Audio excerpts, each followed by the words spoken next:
It was a fascinating race of attrition in Brazil with just 14 finishes in Sao Paulo. It was another Verstappen-Norris 1-2, which is something that we seem to be seeing more frequently this season. But there was an amazing fight for the third step on the podium as Aston Martin got back to their best this weekend. There's a lot to talk about, so here's my 5 things we learned from the Brazilian Grand Prix. My name's Andy and this is Behind the Drive. Red Bull almost secure their first double podium since Italy.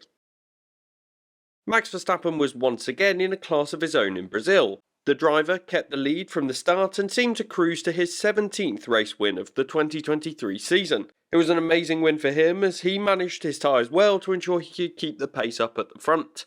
However, while this is something that we've grown very used to in 2023, it was also a brilliant weekend for his teammate, Sergio Perez, who was making up for his dreadful Turn 1 crash in Mexico.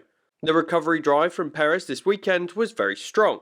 Perez lost out in qualifying as he got caught out by Piastri's mistake in the single opportunity to set a quick lap in Q3. This meant the driver would start in 9th, but the race for Perez was fantastic.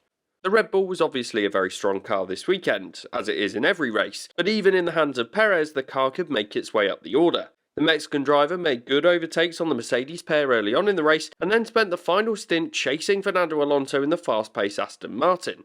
The drive was great for Perez, and realistically he would have been either second or third this weekend if he'd had the chance to complete his final qualifying lap. But either way, the driver did well to deliver and take 4th place on this occasion. It was a shame he couldn't get back onto the podium for the first time since Italy, but it may well not be too far away, considering the next track is a street circuit where Perez may thrive based on his regained confidence.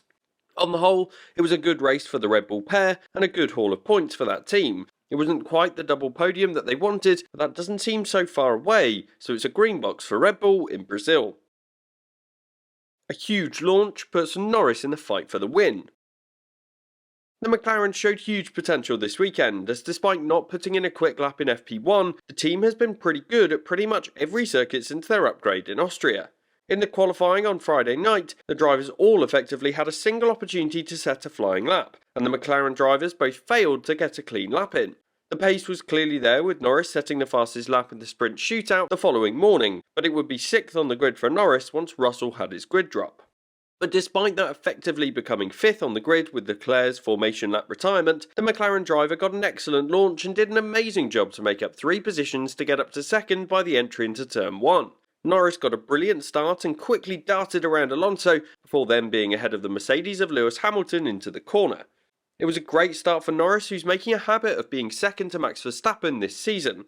This was Norris's 6th second place finish so far in 2023, all of which have been achieved since the British Grand Prix. It's been a brilliant second half of the season for Norris as he's been consistently delivering in his McLaren, and the fact that he got a great start this afternoon put him into a great position. In the opening stint, Norris was the only driver with the ability to keep up pace with Max Verstappen. At one point, it looked like he could fight Verstappen as he got into the DRS range of the world champion. It was short-lived, but good to see a fight for the lead in the race between 2 different teams. What followed was an amazing drive from both Norris and Verstappen. Norris was well behind Verstappen, but he managed to build a huge gap to Alonso in 3rd position and also managed the tyres well. The McLaren was clearly a brilliant car this weekend. It had amazing pace once again, and Norris managed it well to finish 2nd in the sprint and 2nd in the race as well, which is a good weekend and a huge haul of points for the British driver. It's got to be a green box for Norris once again, as he's just been consistently brilliant this season. A race of attrition. 1/4 of the field were out by the end of the first lap in Brazil, as Leclerc's retirement on the formation lap with a technical issue was followed by a dramatic first corner incident involving the 2 Haas cars and Alex Albon. It was an eventful beginning, with Magnussen and Albon's incident having knock-on effects, with a loose tyre off the wheel of Albon's Williams. The tyre seemed to have a mind of its own and hit the rear wing of Daniel Ricciardo, and seemingly the incident had an impact on Piastri's McLaren, with the Haas careering into the back of the McLaren during the incident. It was a dramatic opening, and the subsequent red flag allowed both the McLaren and AlphaTauri mechanics to repair their cars in the garage and then get them back out to compete in the race, albeit resuming the race from the pit lane and a lap down, effectively putting both out of the race and into a test session. The opening corner clash between Albon and Magnussen was clearly a racing incident. The drivers involved were all fighting for position and were heading towards a closing space. No driver moved in a way that would impact the others, and it was just an unfortunate event. It was a shame for both drivers, as the Haas cars in particular were showing signs that they could have had some good pace this weekend, which is something that they need for their position in the Constructors' Championship. Currently Haas are bottom of the standings and in need of some points if they want to receive more prize money at the end of this year. Williams were also showing good pace, with Albon lining up 13th on the grid with potential to get points with a bit of luck, so it was a shame for both drivers on this occasion as they found themselves heading home early. As for Charles Leclerc, well, the Ferrari mechanical issue was reportedly not a hydraulic one according to his interview. However, the fact that he couldn't even take to the grid in second position was poor from the team. The Ferrari setup is in a fight with Mercedes to get second in the Constructors' Championship, and issues such as this one are perhaps the main cause of Ferrari not being further up the order, despite clearly having a strong car, particularly over a single lap. There's no doubt that Leclerc has had poor luck this year, and you could hear the frustration in his voice after the Ferrari had spun off into the barrier on the formation lap. The two Alfa Romeos would then retire during the race with reliability concerns on both cars. It was a precautionary retirement for the drivers, which is disappointing for the team. It wasn't really reported what went wrong for the team's cars, but if both cars had the same issue, then they may have concerns going into the next two weekends. In the end, Russell also retired with high engine oil temperatures and engine temperatures as well, a sign that the drivers were pushing throughout. On the whole, there were 6 official retirements, with Ricciardo and Piastri effectively a lap down and out of the race following the red flag restart. This was a huge race of attrition, which was fascinating to watch, and events like this, I think, deserve a green box. The added layer of reliability concerns does make things more interesting, and seeing these retirements suggests that the drivers were pushing these cars to the limit. An Aston Martin resurgence. It's been a dreadful second half of the season for Aston Martin. Following a brilliant start to the year with frequent podiums for Fernando Alonso, the team has struggled to find a development path to continue their impressive form. The team reportedly went the wrong way in terms of their development direction before the summer break, and perhaps the lost time trying to work out where it went wrong meant that they lost even more ground to their rivals.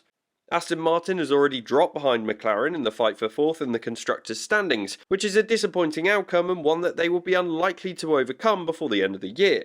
However, in Brazil, the Aston Martin team seemed to be able to get the setup into the right place after they went back to basics with their car and abandoned the latest upgrades following testing over the last 2 Grand Prix weekends.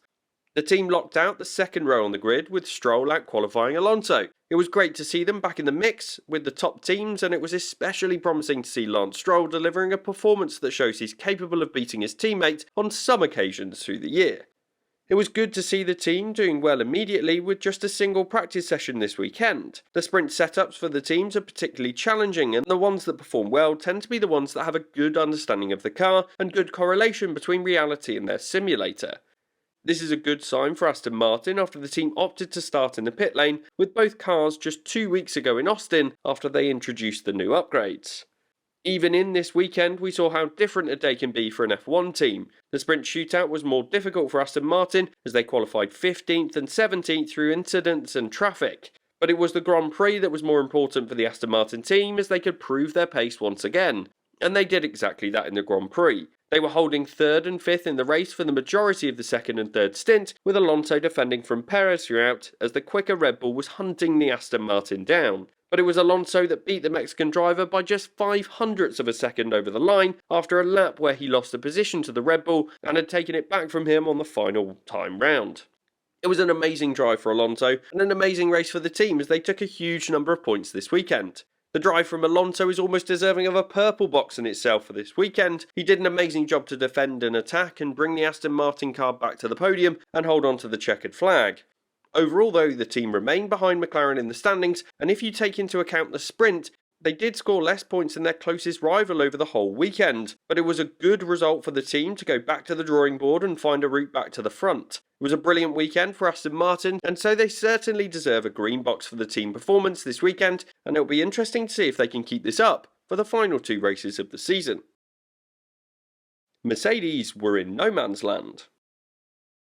A year on from their last win, Mercedes had a dreadful Sunday in Brazil this time around. The team had good pace at the beginning of the race and the beginning of the sprint, but despite tending to be good on their tyres this season, this weekend they seemed to wear out their tyres more than the other teams around them, which led to their pace very quickly dropping off and falling back. The team started the sprint 4th and 5th and they ended 4th and 7th in the end, which showed how quickly the team struggled to maintain any kind of pace towards the end of the sprint. The Mercedes of Lewis Hamilton even dropped behind Yuki Tsunoda in the sprint race, despite running far higher up the order earlier in the race. In the Grand Prix itself, the team got off to a good start. Hamilton was running third after the initial red flag, but soon after he lost positions to Alonso, Perez and several other drivers as well. The Mercedes looked to have dreadful straight line speed, and the commentators in the UK even suggested it looked like the Mercedes had a parachute out the back of it, slowing it down. At the beginning of each stint, the Mercedes had good pace again, but so quickly they found themselves dropping their way back as they got through the race. In the third stint, the team fell behind even the Alpine of Pierre Gasly, and George Russell lost out to Yuki Tsunoda before retiring with engine temperatures struggling. The fact that Russell was clearly pushing to the extent that his engine was at risk of blowing up shows that they got something wrong this weekend. It seems like they either had too much downforce or just didn't get the setup right at all for this Grand Prix. This race was one of the worst for Mercedes this season. At one point it looked like they were good to take more points than Ferrari in Brazil, but Mercedes actually managed to take more points from the sprint than the Grand Prix itself. It was a dreadful weekend as a whole for the team, and I'm intrigued to see their own evaluation of this race weekend. But I think it's probably one that they'll want to put behind them on this occasion, so it's a red box for Mercedes for an awful race weekend. Honourable mentions. Yuki Tsunoda had an amazing weekend in the AlphaTauri. The recent upgrades to that car have pushed it up the order, and Tsunoda scored points on both Saturday and Sunday, and AlphaTauri are gaining on Williams in the constructors' standings, a result that would be impressive considering they were 10th before Mexico. Logan Sargent also deserves an honourable mention. Despite not being able to be compared directly to Albon today, the American driver did well to manage the tyres and his race pace, and he ended up 11th. It was a great race in Brazil once again, as this track always delivers, and I'm glad to see it's going to be on the calendar for several more years to come.